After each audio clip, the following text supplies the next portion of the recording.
한자 이야기, 낱말 이야기 시간입니다. 이번 시간은 기호와 번호란 낱말 한번 살펴보겠습니다. 기호와 번호를 구별하지 못하는 분은 아마 없으리라 생각이 됩니다. 그래서 낱말 자체가 무엇이냐라는 것이 중요한 것이 아니라 사실 요즘 이제 곧 총선이 돌아옵니다. 그런데 보면 우리가 각종 선거를 치를 때마다 어떤 후보자 또는 어떤 정당이 기호가 몇 번이냐 하는 얘기들을 많이 하죠. 기호가 또 상당히 중요할 수도 있습니다. 그래서 기호 1번 무슨 당 누구, 기호 2번, 기호 3번 이렇게 얘기를 하는데 여기에 1, 2, 3이라는 것은 기호라고 보기가 힘들죠. 번호다. 숫자로 들어오면 번호다. 그렇죠? 우리가 통상적으로 알고 있는 낱말로 볼 때 기호와 번호는 다르다라는 것이죠. 뒤에 보겠습니다만 실제 사전에서도 다릅니다. 그런데 번호, 숫자를 쓰면서 왜 투표할 때 있어서 기호라고 하느냐라는 것을 한번 살펴보겠습니다. 낱말을 깊이 공부한다기보다 좀 가벼운 마음으로 좀 이상하다. 저도 좀 이상하다는 생각이 들어서 한번 자료를 조사해 보니까 그 나름대로는 이유가 있다라는 그런 생각이 들었습니다. 그래서 같이 한번 나눠보겠습니다. 우선 한자로 기호를 볼까요? 기는 기록한다. 그렇죠? 호는 이름이다. 또는 부르짖는다. 이런 것이 되겠습니다. 기록할 기는 말씀원과 몸기자다. 그렇죠? 네, 이것이 기록한다. 이름 호 또는 부르짖을 호는 이 부를 호와 범호다. 그렇죠? 자, 범이 이렇게 포효를 한다 하는 그런 것과 비슷하다. 그래서 또 부른다는 그런 것이 있습니다. 그런데 이 이름호는 이렇게 부를 호와 범호로 되어 있는데 이 부를 호 하나만 보게 되면 입구자와 또는 교묘할 교자로 되어 있다. 교묘할 교. 이걸 보면 뭔가 물건이 구부러졌다. 그렇죠? 이렇게 해서 이렇게 구부러졌다는 모양이에요. 그러면 입과 구부러진다는 것을 합치면 이런 뜻이 될 수 있겠습니다. 목소리가 이렇게 쭉 뻗어 나오지 못하고 꺾여서 나온다. 그래서 애처로운 부르짖음이다. 이렇게 설명하는 사람들도 있습니다. 그래서 이것이 이름이다. 단순한 이름일 경우도 있지만은 뭔가 애타게 부르짖는 것 같은 부르짖을 호 이렇게도 쓰인다. 이렇게 되겠죠.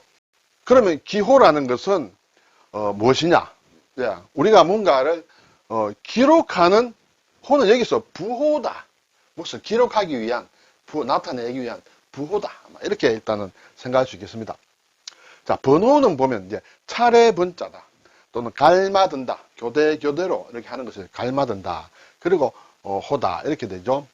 차례 번자는 분별할 변에 받전자다. 이렇게 돼 있죠. 이 글자를 보면 분별할 변자라는 것은 예를 들어서 고운 발바닥이다. 어떤 짐승의 발바닥 같은 손이라든지 발바닥 같은 이런 것을 나타내는 글자다. 이것을 보게 되면 짐승이 어떤 짐승인지 알 수가 있죠. 그렇죠?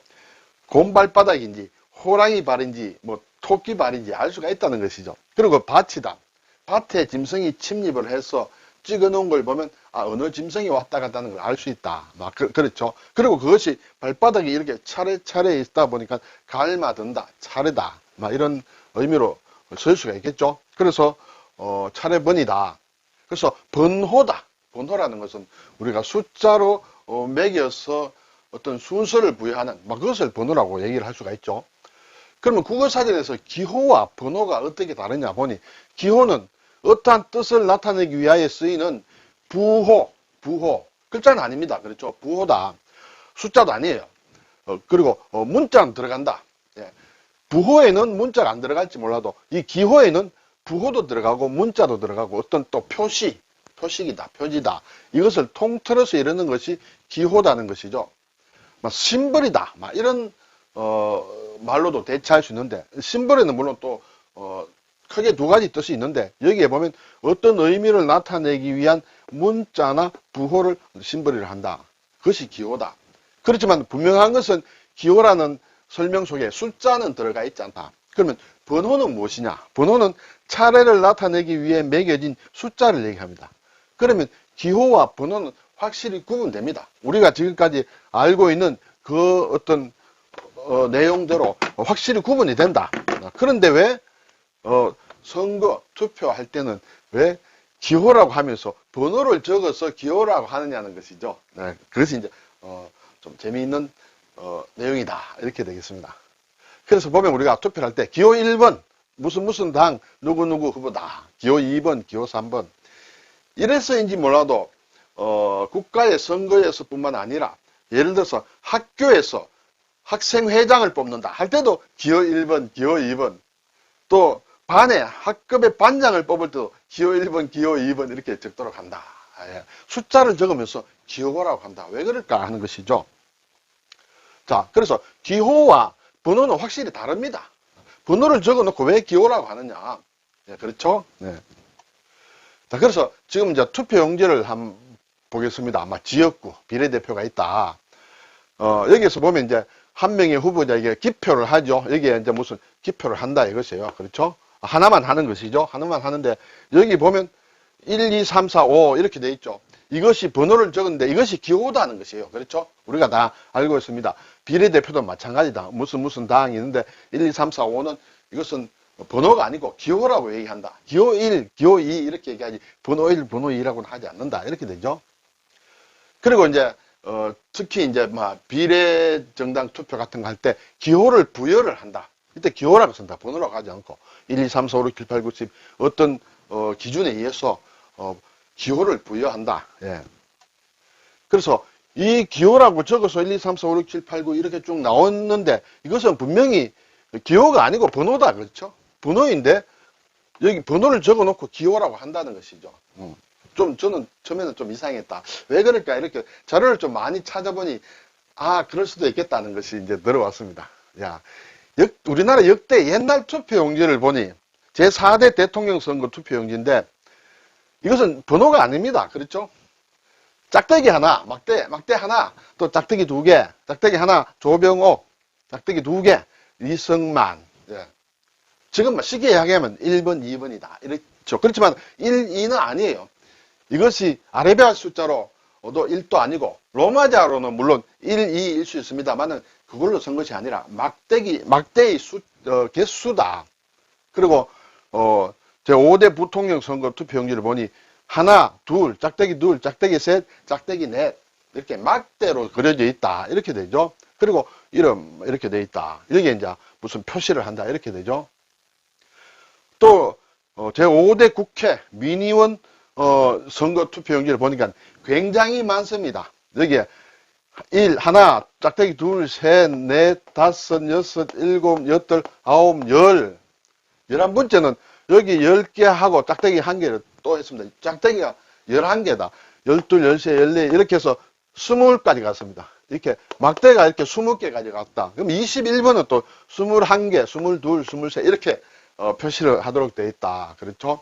이것은 번호가 아니고 이것은 기호다는 것이죠. 그렇죠? 짝대기를 어떤 부호로 나타내는 것이다. 그리고 선거 포스터를 봐도 기호 이렇게 해놓고 짝대기 하나, 짝대기 2개 이렇게 돼 있죠. 네, 번호로 아라비아 숫자로 1, 2가 아니에요.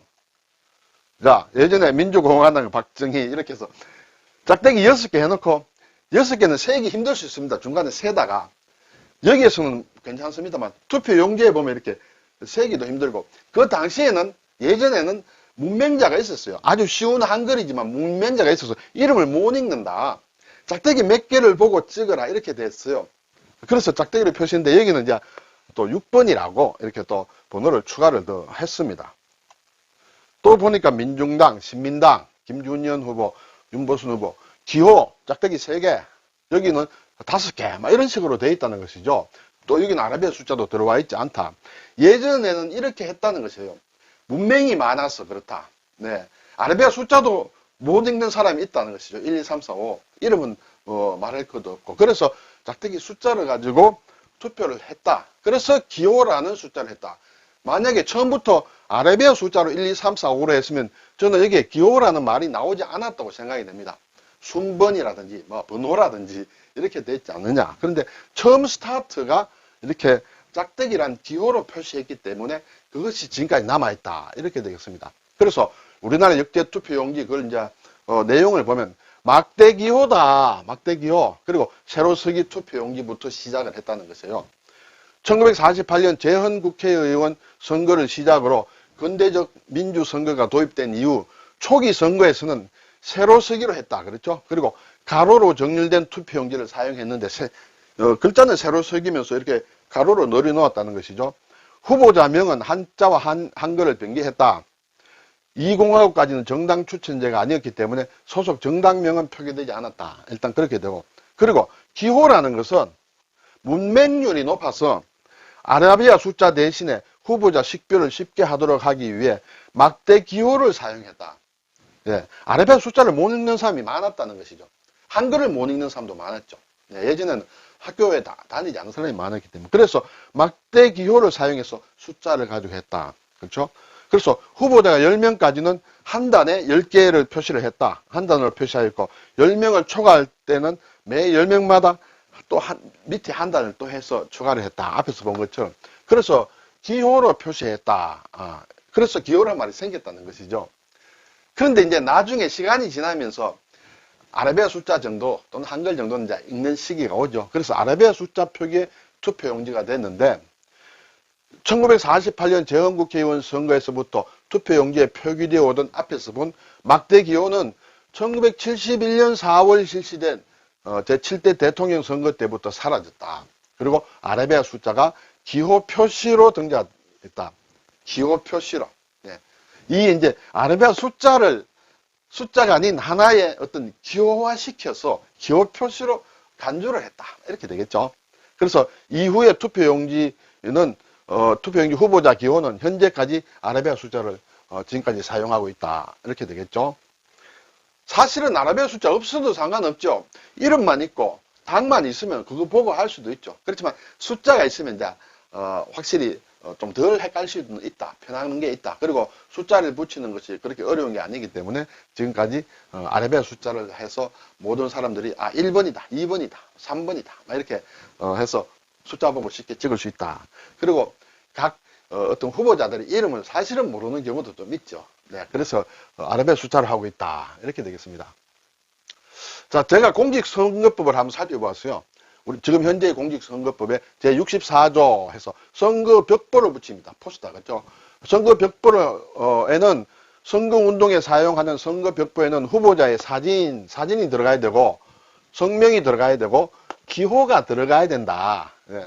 번호가 들어가야 된다는 게 아니라 이제 기호가 들어가야 된다. 근데 이 기호는 아라비아 숫자로 이제 일단 하도록 되어 있습니다. 그리고 소속 정당명, 경력 이런 것을 넣어야 된다.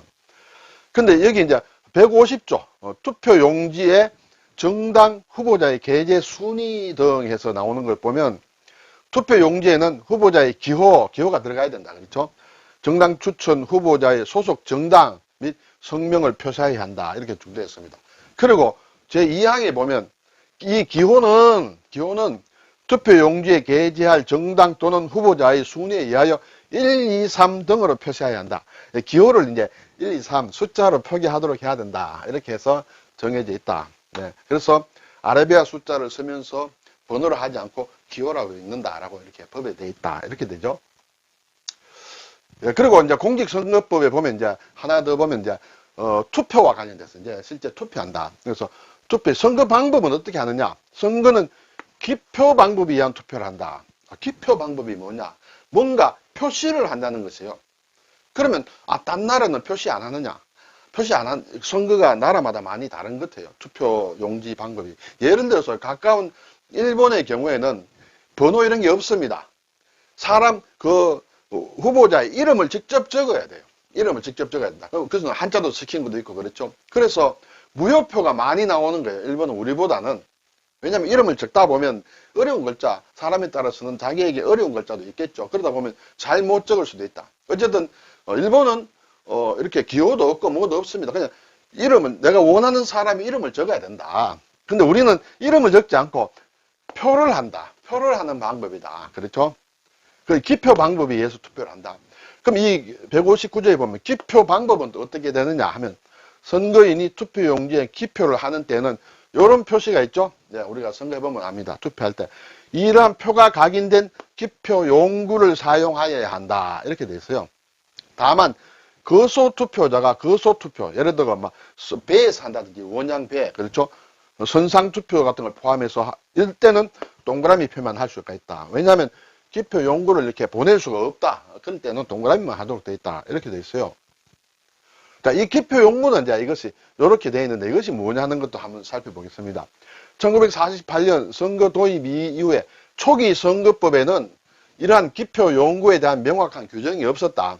그냥 동그라미만 하도록 이렇게 규정이 되어 있었다. 그래서 초기 선거에는 동그라미 표를 표기할 수 있고 주변에서 쉽게 구할 수 있는 도구를 사용했다. 그렇죠? 동그라미 할 수 있는 그것을 만 있으면 된다. 그래서 대표적인 용구가 대나무, 대롱으로 그렇죠? 또는 전쟁 이후에는 탄피도 보면 탄피가 이렇게 동그란 게 있죠. 그리고 또 볼펜 같은 것도 했다. 그렇게 해서 무조건 동그라미 표시만 하면 되었다. 예. 그런데 1992년 13대 대선에는 동그라미 안에 사람 인자를 넣었다.